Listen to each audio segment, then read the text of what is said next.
Can you tell us the story of what happened with the DEA in Buffalo? Sure. Okay, so we were, I believe this was 2005. I was going through airport security, and was it 2007? Okay. It's blurry, but I'm trying to figure out which album was out or who I was dating at the time. So the media said it was 2007. Yeah. Okay, they could be right. It was between 2005 and 2007. Let's say 2006 just to be safe. So I was going through the airport, and at the time, and this is me kind of putting the blame on me, because often when I'm in situations like this, my first instinct is to say, you know, well, it's your fault because you should have been walking slower, or it's your fault because you look like this, or it's your fault because, I mean, I DJ now, so, you know, DJing is now my livelihood, but back then it was sort of still a hobby. So as it being a hobby, you know, I would just collect my cash at the end of the night. I didn't treat it like a real business where, you know, you're supposed to, you know, deal with my management, and, you know, artists aren't supposed to collect their, you know, but it's DJing, so it's like minuscule money.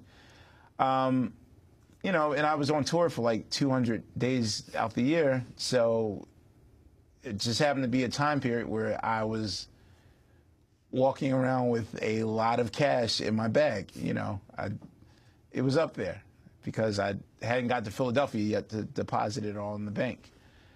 And that rang an alarm. I guess I put the bag through security, and then people started talking.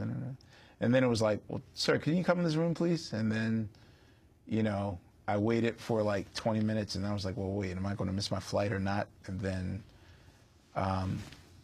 they said, well, you know, we need you to answer some questions. And then next thing, I knew something was up when people walked in that had the special nylon jackets on.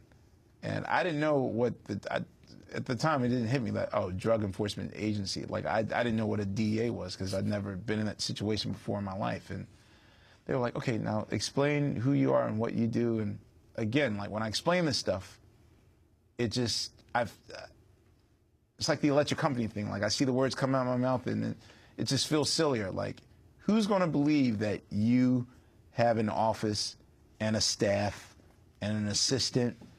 And, you know, I'm saying these things like, well, you know, can I call my office so that, you know, or, and then I feel silly by saying, well, just Google me. Like, I'm not just, I don't know who you think I am or whatever. And it just became one of those moments where it was just like, you know, I'm the most suspicious drug dealer. And then for like a half hour, I felt like, oh, I am a drug don. Like, I was carrying liquid cocaine, and I got caught, and here are the dogs, and here's the DEA with their nylon jackets, and I'm going to jail. Maybe I should call my lawyer. And so, you know, everyone's watching, so I just reeked of guilt. And so, you know, at the end of the day, I just collect cash for my DJ gigs, and I didn't have a chance to deposit it. So after that, you know, direct deposit in the bank.